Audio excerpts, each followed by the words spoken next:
Back to TOC series. और मैं आज आपके साथ बात करने वाला हूँ पार्ट 2 रेगुलर एक्सप्रेशन एग्जाम्पल के अंदर कि आपको रेगुलर एक्सप्रेशन कैसे बनाने हैं किसी भी थ्योरी या लैंग्वेज को पढ़कर। तो इसके अंदर देखो क्वेश्चन दे रखा है in which any number of a, any number यानी नल भी हो सकता है, ए भी हो सकता है, डबल ए हो सकता है, ट्रिपल ए हो सकता है, कितने भी, is being followed by any number of B, यानी ए बी से फॉलो होएगा और इसी प्रकार जो हमारा बी है वो सी को फॉलो करेगा। समझ रहे हो? अब B is being followed by any number of C, यानी कि C फॉलो करेगा कितने भी नंबर के C B को फॉलो करेंगे और ऐसे ही हमारा जो B है वो A को फॉलो करेगा। अब एनी नंबर है तो 0 भी हो सकता है, 1 के लिए भी हो सकता है, 2 के लिए भी हो सकता है। तो देखें अपन अगर इसकी लैंग्वेज को देखें तो लैंग्वेज देखो या तो नल आएगा या एक ही बार आए, बाकी ये एनी नंबर में 0 0 आ जाए, हो सकता है B आए केवल, हो सकता है C आए। या हम देखें ए को केवल बी फॉलो कर रहा है, सी कर रहा ही नहीं रहा बी को, और या बी सी को कर रहा है, या फिर हम कह सकते हैं कि हम सी को है तो हो ही नहीं सकता, इसके अकॉर्डिंग चलना है तो जैसे ए बी हो जाए या आपका ए बी बी सी सी हो जाए। समझ रहे हो? या आपका ए बी बी सी सी हो जाए। ये मतलब कितने नंबर आ रहा है तो अपन एक तरह से देखें तो ए की पावर स्टार, बी की पावर स्टार और सी की पावर, इसका रिजल्ट परफेक्ट रेगुलर एक्सप्रेशन कहलाएगा। क्योंकि आप कितने भी नंबर ले सकते हो, यहाँ पर हमेशा ए आगे रहेगा, बी हमेशा उसके बाद रहेगा और सी हमेशा उसके बाद रहेगा, बस number of A B C change होंगे जैसे कि हमारी लैंग्वेज में चेंज हो रहा है। तो हम कह सकते हैं इसका रिजल्ट ये होने वाला है।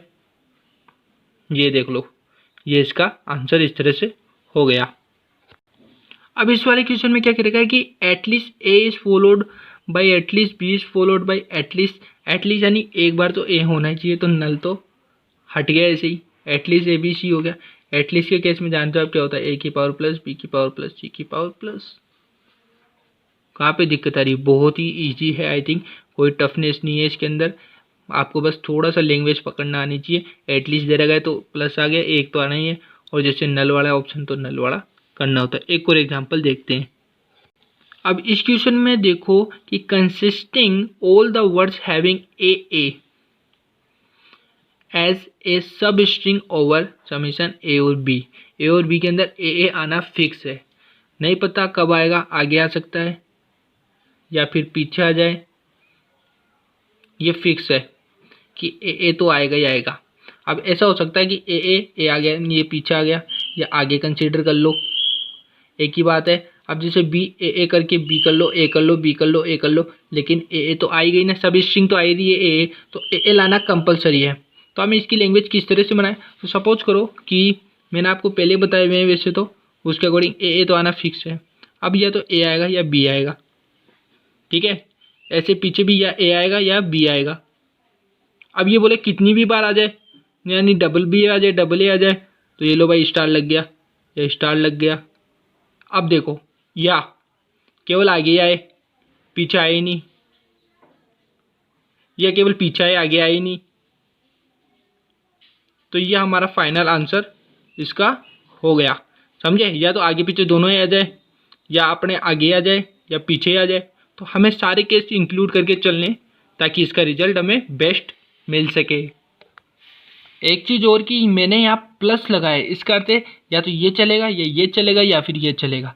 ये हमें लैंग्वेज के अकॉर्डिंग देखना है कि या ए आ रहा है या ए बी आ रहा है, ए बी आ रहा है तो ये चल गया, या इसके आगे बी लगा हुआ आ रहा है तो ये चला गया, और ए सिंगल आ रहा है तब भी ये चलेगा, जिसमें ये दोनों वैल्यू 0 हो जाएगी, ये चल जाएगा। इसके आगे बी आ गया तो ये चला गया। तो इस तरह से हमने ये लैंग्वेज बनाई जब अपनी सब स्ट्रिंग ए होती है। तो ये था इसका रिजल्ट, जैसे कि आप देख सकते हो, ये इसका हमने रेगुलर एक्सप्रेशन है, रेगुलर लैंग्वेज बना के दिखा दिया। अब ये लास्ट क्वेश्चन देखते हैं। मैं क्या है छोटी रखता हूँ वीडियो, ताकि आपको जब भी टाइम मिले छोटी छोटी वीडियो आप देख सकते हो, चाहे बस में बैठो या ट्रेवलिंग कर रहे हो आप या घर पे हो, जल्दी से जल्दी आपका कवर हो सके। तो इस क्वेश्चन में क्या दे रखा है कि which except all the string with at least 2b, 2b का अर्थ यानी कि बी और बी, साथ में बी नहीं, बी आना चाहिए।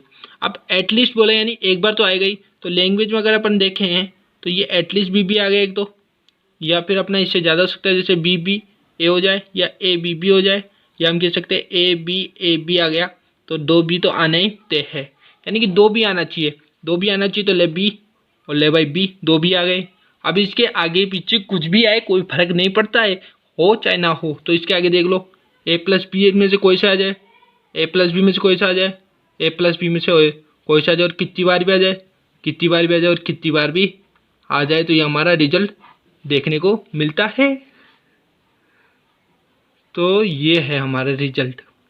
सो कितनी बार भी आ जाए तो कोई फ़र्क नहीं पड़ता है, हमें तो बी और बी से मतलब है। So thank you so much watching this video. I hope आपको समझ में आया होगा। इसको रिवाइज करो, प्रैक्टिस करो। आपको ये कैच ही करना पड़ेगा लैंग्वेज, ताकि आपको ये चीज़ समझ में आ जाए।